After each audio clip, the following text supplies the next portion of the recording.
उत्तर प्रदेश के शिक्षा मित्रों के बीच में इस वक्त पर काफी ज्यादा हलचल मची हुई है। इसके पीछे का कारण है कि कल हाईकोर्ट में एक अहम सुनवाई है। लंबे समय से उत्तर प्रदेश के शिक्षा मित्र इंतजार कर रहे थे इस सुनवाई का और आखिरकार अब ये वक्त आ ही गया है। शिक्षा मित्रों का यही कहना है कि दीपावली जैसा पर्व बीत गया है, लेकिन अभी तक उनका समर कैंप का मानदेय नहीं आया है। सरकार एक तरफ दावे और वादे तो कर रही है, लेकिन दूसरी तरफ धरातल पर वो वादे और दावे पूरे होते हुए नजर नहीं आ रहे, जिस वजह से कहीं न कहीं शिक्षा मित्रों के बीच में निराशा है और नाराजगी भी देखने को मिल रही। लेकिन इन शिक्षा मित्रों का साफ तौर पे यही कहना है कि सरकार ने इनके लिए अगर घोषणा की है तो इसे धरातल पर जरूर लागू करवाया जाएगा, लेकिन अगर सरकार ने जल्द से जल्द लागू कर दे तो इन शिक्षा मित्रों का जीवन बेहतर तरीके से बीत सकेगा। फिलहाल कल की सुनवाई को लेकर शिक्षा मित्रों के बीच में क्या कुछ बातें चल रही है, इस विषय पर ज्यादा जानकारी देते हुए संगठन के पदाधिकारी रिजवान राणा ने क्या कुछ कहा है, आप भी सुनिए। जी रिजवान जी, आपका हमारे चैनल टीवी पे बहुत बहुत स्वागत है। आपके बहुत बहुत दिल से आभार। और आप केटल टीवी हमेशा हमारे शिक्षा मित्रों की आवाज उठाते हैं, तो इसके लिए बहुत बहुत धन्यवाद।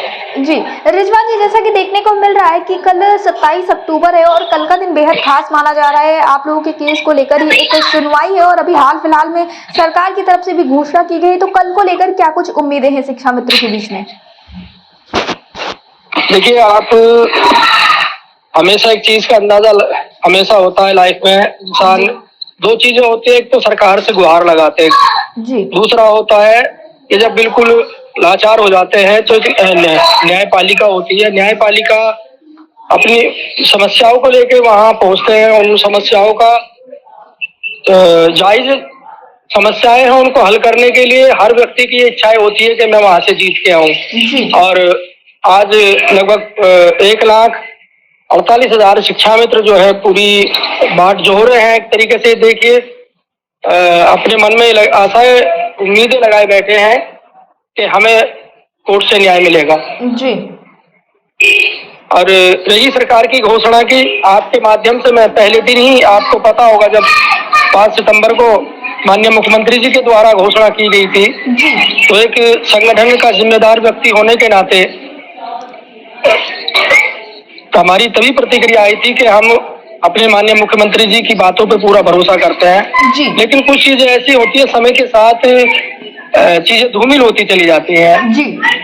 अब जैसा कि हमारा एक बहुत बड़ा पर्व गया है, हमारे देश के पर्व मनाया जाता है दीपावली का त्योहार, और उस हर्षोल्लास के साथ मनाया जाता है कि वहाँ हर कर्मचारी को बोनस भी दिया जाता है। लेकिन हम ऐसे अभागे हैं कि हमारा मानदेय भी समय से नहीं मिल पाता। आपको मैं बता दूं कि सरकार की मंशा थी कि समर कैंप चलाया जाएगा। समर कैंप का मानदेय आज भी हमें नहीं मिला है और बार बार बीएसए साहब से भी अपील की है, बार बार जिला लेखा अधिकारी से भी अपील की है कि हमें हमारा समर कैंप का मानदेय दिला दीजिए। दीपावली का पर्व है, हमारे घर में भी थोड़ा सा उजाला, हमारे बच्चों में खुशहाली, हम अपने बच्चों के लिए त्योहार की जो तैयारियां होती है उनकी खुशहाली के लिए कुछ खरीदारियां होती है। लेकिन हम शिक्षा मित्र और अनुदेशक उत्तर प्रदेश में एक अभागा समाज है जिसका ना तो कोई त्योहार है और ना ही कोई उसकी उम्मीदें हैं। और उम्मीदें तो हम हर रोज लगाते हैं, लेकिन हम उम्मीदें हमारी पूरी कहीं होती दिखाई नहीं दे रही जी। रिजवान जी, जैसा कि देखने को मिला कि सरकार ने एक तरफ घोषणा तो कर दी है, लेकिन जब बात कोर्ट की आती है तो सरकार की तरफ से ये समय मांगा जाता है। अभी ये क्यों होता है? आपकी आवाज ब्रेक हो गई। रिजवान जी, जैसा कि देखने को मिला कि एक तरफ सरकार ने घोषणा भी कर दी है, वहीं दूसरी तरफ जब कोर्ट में सरकार पहुंचती है तो समय मांग दिया जाता है। ऐसा किस वजह से होता है? देखिए,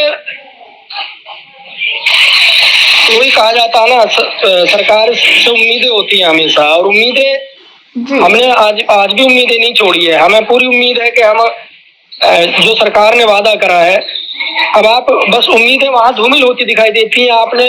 आप भली भांति जानते हो शिक्षा मित्र और अनुदेशकों की समस्याओं से। लगभग जनवरी के आसपास हमारा एक स्थानांतरण का, यानी जिन लोगों को मूल विद्यालय या ससुराल में महिलाओं को जाना था उसका आदेश हुआ और उस आदेश का पालन आज तक भी नहीं हो पाया है। तो उम्मीद तो लगाए बैठे हैं, लेकिन मन में कहीं ना कहीं हमारी शंका है। दूसरा है, कहीं हमारे यहाँ कहते हैं ना, अन्याय पे न्याय की जीत का एक पर्व अभी हमारे यहाँ दशहरा पर्व गया है, और एक अंधेरे को मिटाने वाला, उजियारा लाने वाला पर्व अभी हमारा आज कल परसों ही हमारा गया है। तो हम भी सोच रहे थे कि हमारे शिक्षा मित्र और अनुदेशक के घर में हमारे में उजाला आएगा, लेकिन हम वही निराशा की जिंदगी आज भी जी रहे हैं। आप भी जानते हो कि जो वादे होते हैं, वादों से मजबूत इरादे होते हैं। और सरकार अगर अपने वादे पे इरादा बना ले तो मुझे नहीं लगता कि सरकार को 5 मिनट भी लगे हमारी समस्याओं को हल करने में। और कहीं ना कहीं हम ये मानेंगे कि हमारे साथ अन्याय हुआ है और 8 साल से हम उस अन्याय की चक्की में पिसते आ रहे हैं। लेकिन सरकार को अब सोचना चाहिए। अब हम हमारे परिवार बढ़ते जा रहे हैं, हमारी महंगाई के अनुसार हमारी डिमांड बढ़ती जा रही है, हमारे परिवार हमारे बच्चे बड़े होते जा रहे हैं। आज हमारी आवश्यकताएं बढ़ रही है, उन आवश्यकताओं की पूर्ति सरकार ही कर सकती है जी। और हमें पूरी उम्मीद है सरकार से। आज भी हम लगाओ बैठे हैं और हम कोर्ट में, हमारी मजबूरी है कोर्ट में जाना, क्योंकि आप भी, हमको जब कोई नहीं सुनता तो अंतिम दरवाजा कोर्ट का होता है। एक तरफ बड़े अफसोस की बात है, वही कोर्ट ने हमें कई बार हमें जिता दिया। उन्होंने कहा कि ठीक है आपकी जायज मांगे हैं, और देश में माननीय हमारे यशस्वी प्रधानमंत्री जी ने जो न्यूनतम मजदूरी लगाई है, हमें न्यूनतम मजदूरी के स्तर का भी नहीं समझा जा रहा। तो हमारी मांग जायज है और हमें पूरी उम्मीद है कि हम विजयश्री हासिल करेंगे और सरकार के सहयोग से उससे आगे बढ़ के हमें हमारे घरों में जो उम्मीद हम पालो बैठे हैं, खुशहाली पालो बैठे हैं, हमें पूरी उम्मीद है हम न्याय पाएंगे। जी, रिजवान जी, एयरटेल टीवी से जुड़ने के लिए धन्यवाद। आपका भी बहुत बहुत 1,48,000 शिक्षा मित्रों और अनुदेशों की तरफ से बहुत बहुत आभार प्रकट करता हूं मैं।